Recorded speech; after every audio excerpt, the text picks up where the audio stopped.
the gallows steps as the blade falls and have a seat in the electric chair. The gas rises and the rifles roar. The chemicals flow and we descend into a macabre world of dark and deadly inventions. Now, Death Devices on Modern Marvels.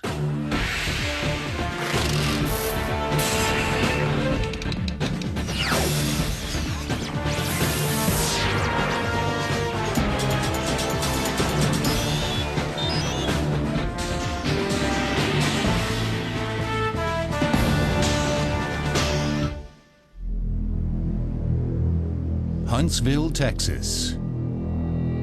Lethal injection capital of the world, where more prisoners are legally put to death than in any other American prison. During the 1980s and 90s, Texas became the world's leading executioner. There's no secret that we have the most active death row, the most active death chamber in the country. Lethal injection is rapidly becoming the preferred method of execution throughout the United States. Critics believe that it is far from painless and that it can take a long time to complete the procedure. Larry Fitzgerald disagrees. I can tell you how long it takes for the chemicals to work. We executed an inmate by the name of Jonathan Nobles, and he apologized and never cited scripture as his final statement. He had told the warden the signal to start the process would be when he started singing. And he sang Silent Night. And when he got to mother and child, he was dead.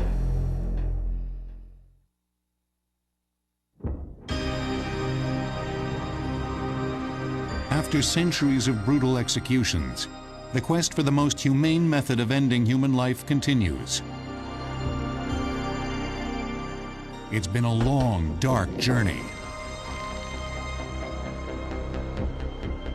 Thousands of years ago, as early civilizations developed, conflicts threatened the survival of communities. Chieftains and leaders were called upon to hear grievances and make judgments. Gradually, codes of conduct were drawn up, and along with these early laws came the concept of punishment. In almost all societies, the punishment for the worst crimes was death. The first tools of execution probably included fists, sticks, and stones. Well, with stoning, it's almost instantaneous. If the community decides that someone is guilty of something, the community usually will take it upon themselves almost immediately, almost in the form of a lynching. Although stoning was used on both sexes, it was predominantly used on women and people convicted of heresy, sorcery, and witchcraft. Some early cultures believed that criminal behavior was a manifestation of demonic possession, that the evil spirits could be transmitted through personal contact. Stoning became an effective method of killing at a distance, where a mob would continue to hurl stones at the condemned, eventually causing death by trauma. In the Bronze Age, the development of metal began a new chapter in death devices. In military executions, the sword was used to decapitate people found guilty of treason, cowardice, or mutiny. Ancient Rome introduced the practice of execution as public entertainment, where condemned men and women were sentenced to combat animals or gladiators before crowds of spectators. The Romans also introduced crucifixion and the idea of death compounded by prolonged physical suffering. Victims of the cross could take days or even weeks to die. Crucifixion, a soldier would strap them up, and the community would come by and be able to stone them, stab them, break their bones, and generally it would take quite some time to die. Dehydration or muscle collapse would suffocate them. Some 300 years after the death of Christ, the Roman Emperor Constantine abolished crucifixion after his conversion to Christianity.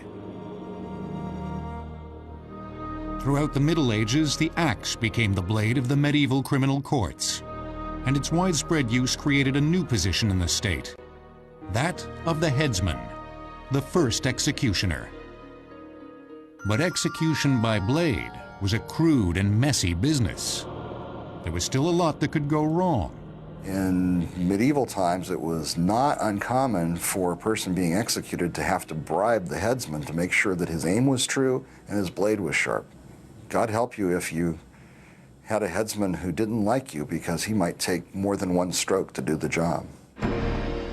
In the 16th century, during the Holy Inquisition, numerous death and torture devices were developed. 2 survived to become official execution methods in Europe. Both were slow, horrible ways to die. Burning at the stake was made famous by the execution of Joan of Arc. Breaking on the wheel became widely used all over Europe, especially in Germany and France. Breaking on the wheel involved binding the nude victim, man or woman, flat or upright on a giant wooden wheel. As the wheel was rotated, several executioners wielding heavy metal clubs and hammers smashed the victim's limbs, joints, and skull. This brutal method would eventually be replaced by a new mechanical device, which was supposed to be quick and painless.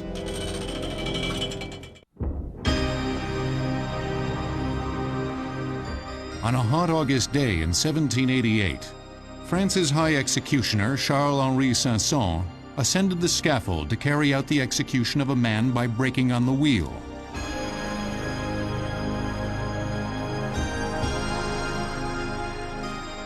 The assembled mob of onlookers suddenly rushed the scaffold and freed the condemned man. The scaffold and wheel were smashed and set on fire. When news of the riot reached the palace, King Louis XVI, now sensing the impending revolt, granted the prisoner a full pardon and abolished the wheel throughout France.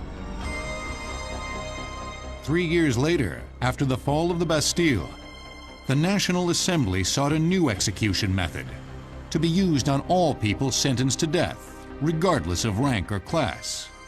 Ever since the time of the French Revolution, people have decided that capital punishment should be the end of life, as opposed to infliction of pain. A committee was formed. At its head was Dr. Antoine Louis, physician to the king and secretary to the Academy of Surgery. Also on the committee was Dr. Joseph Ignace Guillotin, a professor of anatomy at the Faculty of Medicine in Paris. Guillotin and the others had been influenced by earlier beheading machines, such as the Scottish Maiden, the Italian Mania, and the Halifax Gibbet. It was a very crude guillotine of the time. The blade, it was not sharp, it was more just a big metal chunk, and it would knock the head off or crush the neck. Sketches and plans were submitted. 2 major improvements were the result. First was a convex or crescent-shaped blade. The second was the lunette, little moon, a hinged 2-part yoke which immobilized the victim's neck. The guillotine was invented with the notion that the blade would quickly sever the head with absolute assurance, and it was believed at the time that that would end life instantly. The crescent shape was soon replaced by an angular blade. According to one historian's account, this sloping blade design was the idea of the king himself, Louis XVI.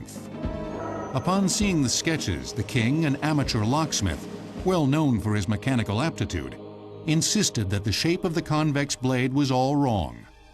Grabbing a pen, the king sketched in a triangular blade with a beveled edge. He contended that this blade would cut much cleaner and could accommodate virtually any size neck. These elements were incorporated into the final design. The new machine was tested on cadavers and cattle, and finally deemed ready to be put into service. On April 25th of 1792, the first man to die under its blade was a thief and assassin named Jacques-Nicolas Pelletier. The crowds marveled at the machine's deadly speed and precision. Soon, a steady stream of victims would be hauled up the scaffold to meet the new modern machine. 9 months after the first guillotine execution, the king and his wife, Marie Antoinette, would experience firsthand the effectiveness of the sloping blade design. Ironically, the name of the man who had contributed the least to the design of the machine was the name it would carry throughout history. But it would be long after the French Revolution that the guillotine's bloodiest chapter would be written. In 1933, Hitler celebrated his rise to power with the construction and testing of his first guillotine. So impressed was he by its function that he ordered 20 more constructed and pressed into immediate service. In addition to the millions murdered by gas and machine guns, Nazi records seized after the war testify that between 1933 and 1945, 16,500 people were murdered by Hitler's headsmen, whereas execution by guillotine during the French Revolution totaled only 2,600. The last public guillotining in France occurred in 1939, with the execution of serial killer Eugène Weidmann. The event was secretly recorded on film. When images from the film were published, the guillotine was moved behind prison walls.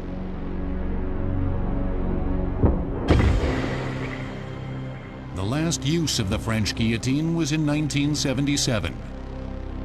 In the early 1980s, all capital punishment was abolished in France. Across the English Channel, a different method of execution had come into its own. It required only a tree and a rope. Gravity did the rest.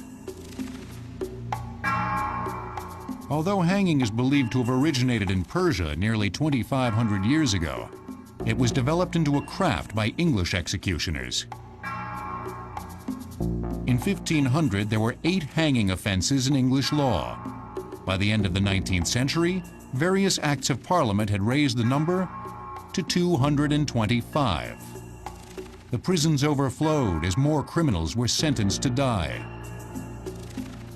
London's original Tyburn Gallows, just outside the city, was a crude single-beam structure.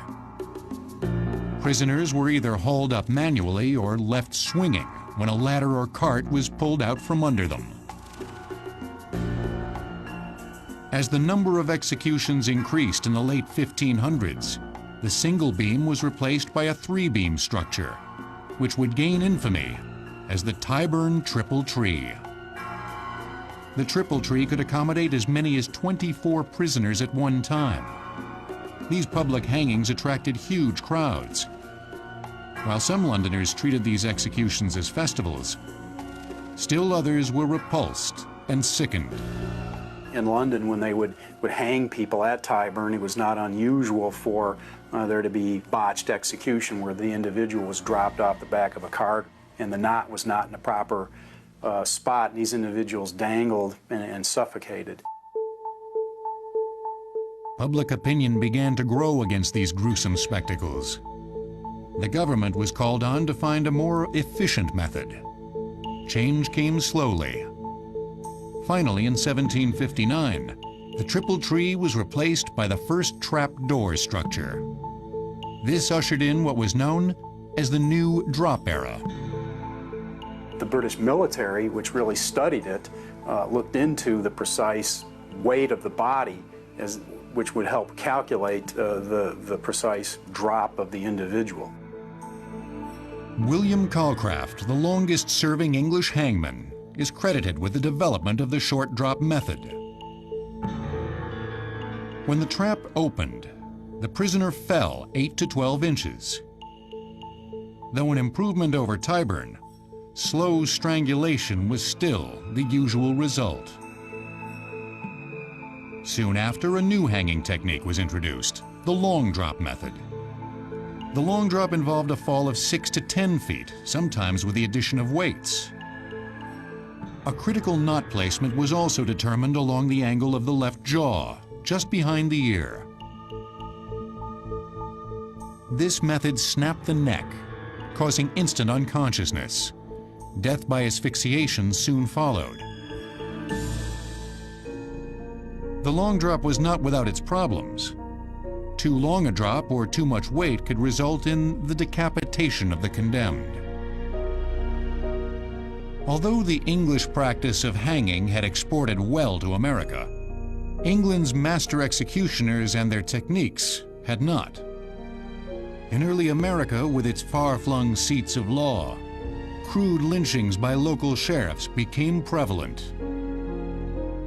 And it was unsightly and it was uncivilized, barbaric. So there was an attempt at the same time to do away with the lynchings and then to create a more civilized environment for executions. As public outcries against hanging grew louder, many cities began to look for an alternative. The story of the machine that would replace the gallows is one of the strangest tales in the history of American invention. It is the last of a vanishing breed. Housed deep inside Holman Prison in Atmore, Alabama, it is the only electric chair still actively used in America. The one in Alabama was called the Big Yellow Mama. Because the electric chair was associated with a criminal element, there was a lot of nicknames that came for it. The one in Florida was called Old Sparky. The one at Sing Sing was called Gruesome Gertie. There has always been a mystique surrounding the chair, and many of America's most notorious criminals have had the questionable distinction of dying within its framework. From Ted Bundy to Sacco and Vanzetti to Bruno Hauptmann, the convicted Lindbergh baby killer, the chair has claimed hundreds of victims. The story of the chair dates back to the late 1800s, when a new form of power was changing the way Americans lived: electricity. It would soon change the way condemned criminals died. By 1885, several human rights groups were calling for an end to hanging. In 1888, the new governor of New York, David B. Hill, had joined the movement to abolish the gallows. After witnessing a particularly gruesome execution of a woman, he instructed his legislature to begin a search for a new, more humane means of putting people to death. A committee was formed. One of its members, Dr. A.P. Southwick, a prominent dentist, had witnessed the accidental electrocution of a man who had touched a terminal on an unshielded electrical generator. The Death Commission, as it was called in the papers, analyzed over 40 procedures and narrowed these down to 4: garrote, a method of strangulation; guillotine; injection; and electrocution. The committee sent out a questionnaire to judges, doctors, and scientists, asking them to endorse one of these 4 methods. One of the respondents who favored electrocution was Thomas Edison. He was a major personality at the time. Everybody knew him, and the other members of that committee simply went along with his recommendations. While the members of the commission had been battling over a new method of execution, Edison had been fighting a battle of his own and losing. The battle was called the War of the Currents. Edison had invested his fortune and his reputation in his direct current utility system. He hoped to sell his system to the world. Thomas Edison was someone who favored direct current. George Westinghouse favored alternating current. In those days, it was unclear which really was going to win out. Alternating current was cheaper to produce and distribute. But with its higher voltages, it was considered by some to be more dangerous. Edison and his people took every opportunity to try to prove that AC was too dangerous for public use. When Southwick and the Death Commission came along with their electrocution idea, Edison saw an opportunity to sabotage Westinghouse and AC by recommending alternating current be used for the new execution device. Harold Brown, a close Edison confidant, demonstrated to the committee how AC current could instantly kill animals. The commission was suitably impressed.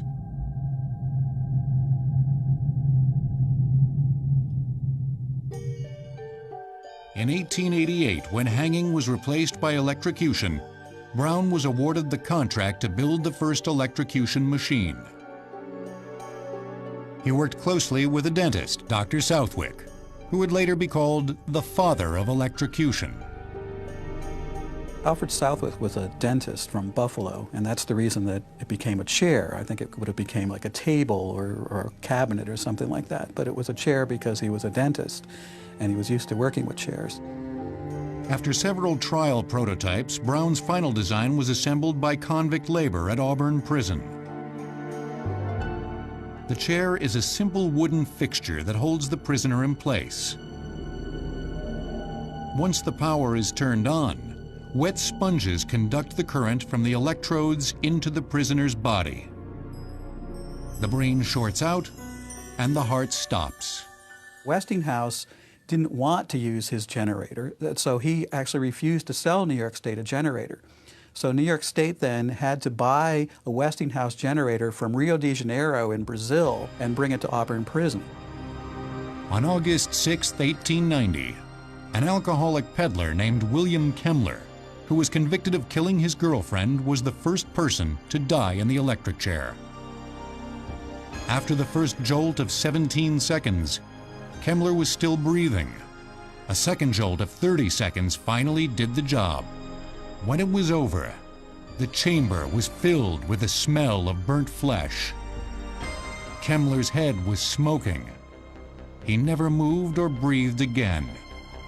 The triumph of modern civilization had come at last. Newspapers around the world condemned the execution.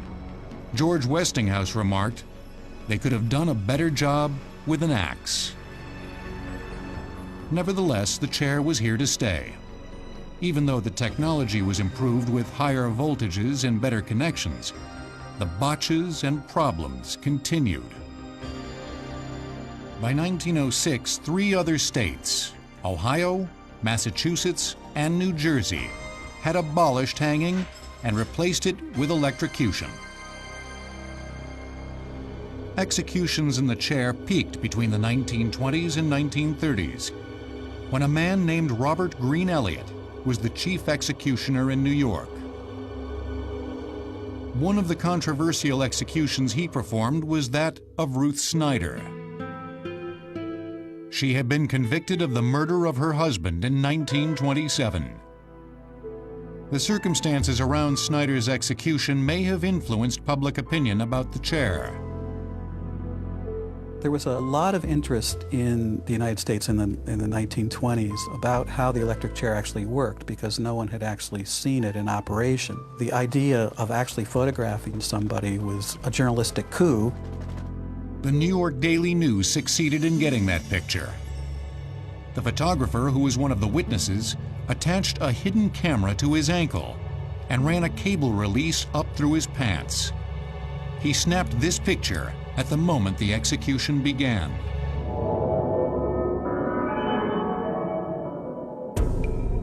In 1946, a traveling electric chair was used to execute Willie Francis in Louisiana. When the switch was thrown, the chair malfunctioned. The generator exploded. Willie was returned to his cell stunned and complaining of a taste of cold peanut butter. Appeals to spare Francis were filed but denied. A year later, the chair functioned as designed. Francis became the first and only man to be electrocuted twice. In 1953, convicted spies Julius and Ethel Rosenberg were sentenced to the chair. The Rosenbergs' executions proved once again the unpredictable nature of killing people with electricity. It only took 2 jolts of electricity to kill Julius, but when it came to Ethel, they had to use 5 jolts of electricity to kill her, even though it was the same chair, the same electricity, everything else was the same. At its peak of popularity, 25 states used the chair as their main method of execution. By 1989, only 14 states still used the chair. Today, only 3 states still have provisions to execute inmates using the chair. Alabama carried out the first electrocution of the new millennium on January 7th, 2000.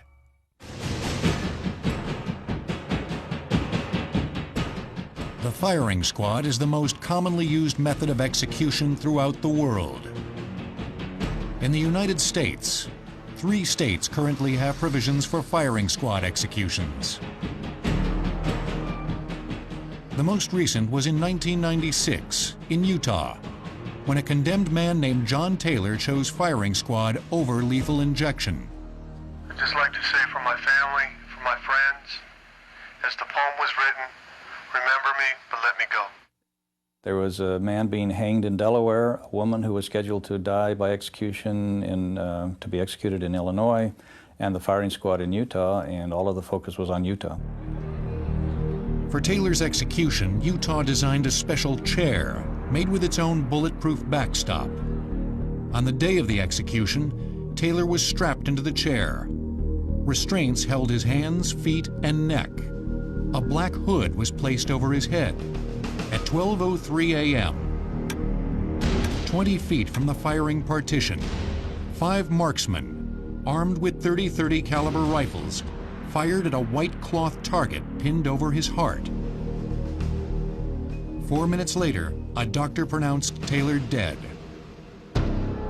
Taylor was not the first person to die by firing squad in Utah. In 1977, a 10-year moratorium on capital punishment in the United States ended.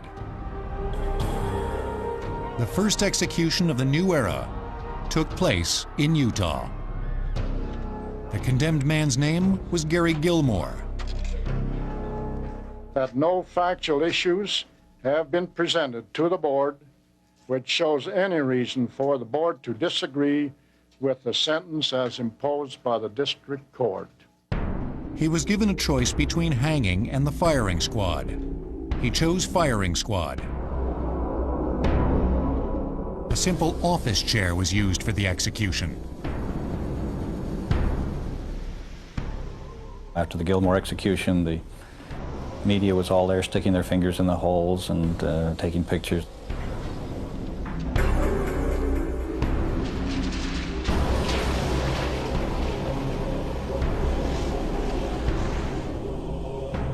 The exact origins of the firing squad protocol are unknown.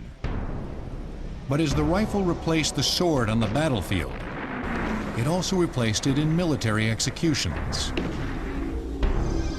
In 1866, a Utah sheriff named John Gillespie oversaw an execution. A firing squad of 5 men was assembled and concealed inside a tent. Once the seated criminal was blindfolded, the sheriff opened the flaps of the tent and gave the order to fire. Traditionally, 1 rifle in the squad is loaded with a blank round. This prevents the members from knowing who fired the fatal shots. But like the headsman 100 years before him, the marksman proved to be the weak link in the process. The accusation has been made several times that the firing squad either intentionally misses or intentionally maims. Eliseo Murray's 1952 was one of those, where at the distance of about 15 feet, all of the firing squad missed. He was hit in the hip and in the shoulder and the arm, and so there's some debate going on about whether to reload or not, and he bled to death in the process. In 1912, the state of Nevada attempted to remove the human element from the procedure by designing and building a firing squad machine. The enclosed structure came with its own steel backdrop. It was fitted with 3 pre-aimed rifles. The trigger mechanisms were controlled by 3 lengths of taut cord. Only one cord actually fired the machine. When the cords were cut, the rifles discharged. In the execution of Andrija Mirković in May of 1912, the machine functioned perfectly. However, firing squad executions were coming under increasing public attack. 9 years later, Nevada developed a completely new technology that was supposed to be quick and painless, with no outwardly visible side effects. This new method was called lethal gas. The governor at the time, in 1921, was actually an opponent of capital punishment, Governor Boyle. And by supporting the development of a humane execution bill, he believed that he was helping to ensure that capital punishment would not be carried out in the state. The next prisoner to be sentenced to die in Nevada was a man named G. John, who was convicted of murder. It was 1924. There was a new governor, and there was tremendous pressure to carry out the execution with the new gas technology. Prison authorities hurriedly tried to prepare a means to carry out the execution. They found a barbershop, a stone barbershop within the prison that seemed to be appropriate for the use of a gas chamber. They sealed off one room to create an airtight chamber. From the adjoining room, liquid cyanide could be pumped through the wall by the use of a tire pump. Upon hitting the warm air, the cyanide transformed into the lethal gas. They tested the system successfully on 2 cats. On the morning of the execution, G. John was secured inside the makeshift chamber and strapped to a chair. It was a cold day, and they needed a temperature of 75 degrees for the procedure to work. They placed an electric heater inside the chamber to warm up the cyanide so that it would vaporize into a gas. Witnesses and officials watched through sealed windows. Though the execution took longer than expected, John finally collapsed and was declared dead. In 1929, Nevada built a new gas chamber using convict labor.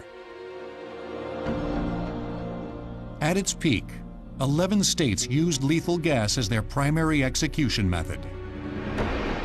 At the same time as the gas chamber was gaining acceptance in the United States, Nazi Germany was also experimenting with lethal gas as a way to perform mass murder. It is believed that following World War II, the stigma of the Nazi gas chambers kept lethal gas from ever being widely accepted as a death device in the United States. Lethal gas remains the most dangerous, expensive, and complex method of execution. Today, it is rarely used in the U.S., though in a few states it remains an option. In 1999, Walter LeGrand, an Arizona man sentenced to death, chose that option. The staff of Arizona State Prison went into action, preparing for this complex and potentially dangerous event.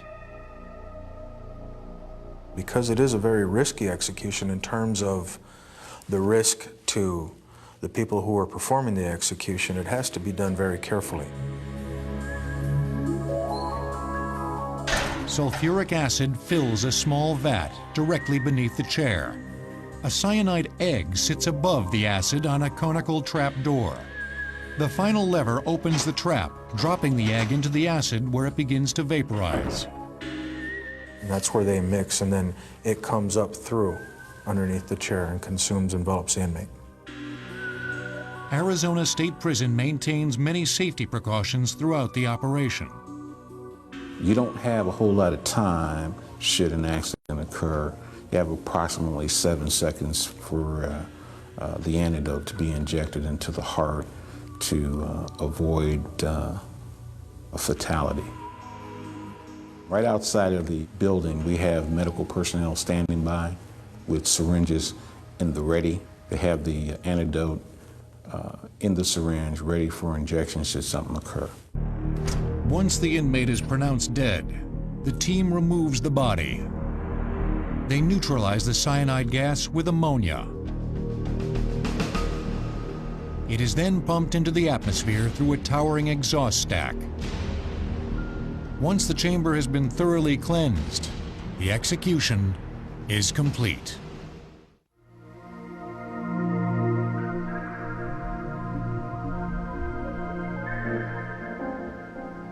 A lethal injection facility exudes the calm, clinical atmosphere of a hospital setting.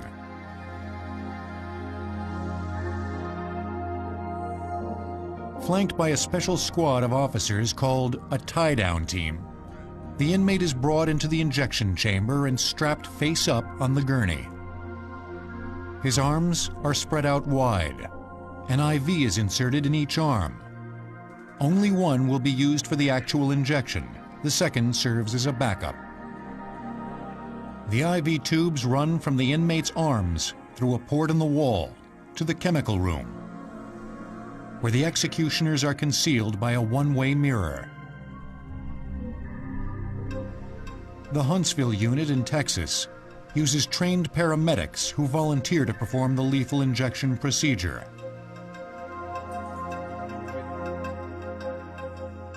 During each execution, they inject 3 chemicals into the IV tubing by hand.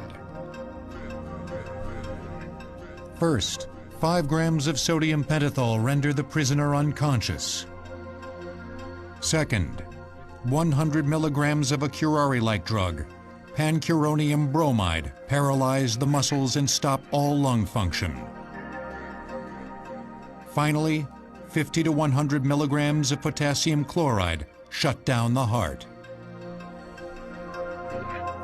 Although most American doctors refuse to participate in executions because it violates the Hippocratic Oath, doctors are sometimes needed to pronounce the inmate dead. Even though the cause of death is apparent, we would have to go through with an autopsy. But by having the physician do it, an autopsy is not required. The concept of using chemical poison to execute convicted criminals goes back to the days of Socrates, who was convicted of sedition. The senator said, you've got a choice. You can either leave Greece and admit you're wrong, or stay here and drink poison, drink hemlock.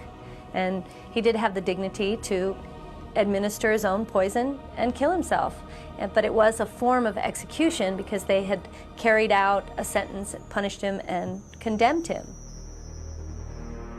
In the late 1800s, politicians were looking for an alternative to hanging. It was suggested that lethal injection could be the perfect alternative, but the medical community disapproved. Doctors did not want newly discovered anesthetic technology to become associated with death. During World War II, the Nazis performed lethal injections as part of their experiments with execution technology. Germany also was beginning a program euphemistically called a euthanasia program, which resulted in the deaths of many people. It wasn't until 1982 that the first lethal injection execution was performed as a method of capital punishment in the United States. Texas was the first in the nation to implement the procedure, with the execution of Charlie Brooks, a convicted murderer. Witnesses noted that Charlie Brooks wheezed and his stomach spasmed up and down as the drugs were administered. The execution was applauded as a success. In 1983, a lethal injection machine was developed. 2 buttons were pushed simultaneously by 2 people to activate the flow of the drugs, one at a time, at an even pace.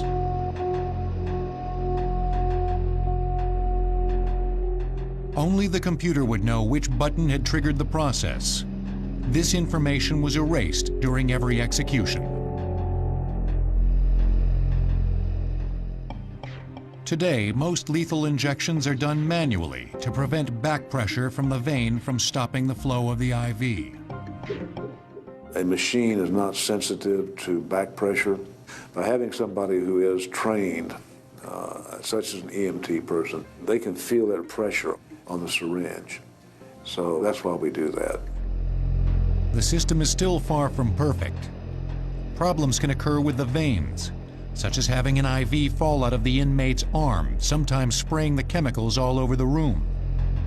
We've had, on 2 occasions that I'm aware, what we call a blowout. That's where the IV is actually popped out of the arm. The most recent one occurred as we were just getting ready to do it, and the inmates looked over and said, "Hey, it came out." For many years, the possibility of death row organ donation has been a topic of debate. But in most cases, it has proved impractical. One of the truly sad things about lethal injection is that the chemicals used in the execution are so pervasive, are so powerful, that it literally ruins all the organs, literally cooks them. One of the few execution methods that allows for organ donation is the firing squad. When Gary Gilmore was executed, he donated his organs. Gary Gilmore's eyes that were transplanted. There's a fellow living in Utah somewhere who has Gary Gilmore's eyes. There are certain parts of organs that can be used after firing squad executions. Writer Stuart Creek has proposed a new method he calls nitrogen asphyxiation, which he claims would not damage organs.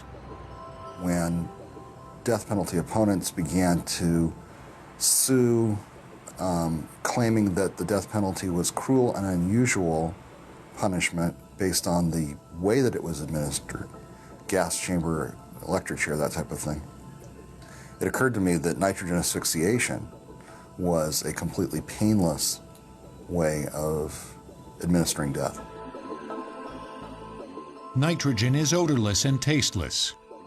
Since it is one of the components of our atmosphere, it is far less dangerous than poisonous gas. The victim would slip into unconsciousness, and death would follow, caused by oxygen deprivation. The ideal form of execution, if one wishes to merely end life and not inflict pain, would be a form of execution that made sure that the person being executed became unconscious either instantly or as the first symptom of the method of execution. Once they were unconscious, then the killing effect could be induced, but they wouldn't feel it. It would be as if they were going to sleep. As more and more countries abolish the death penalty, there is also the notion that all of these death devices could eventually become relics of the past. The United States is currently the only major Western nation that still employs the death penalty. 38 states, the military, and the federal government all have capital punishment provisions. Each has its own laws about which method is used. It is the subject of much debate as the new millennium proceeds.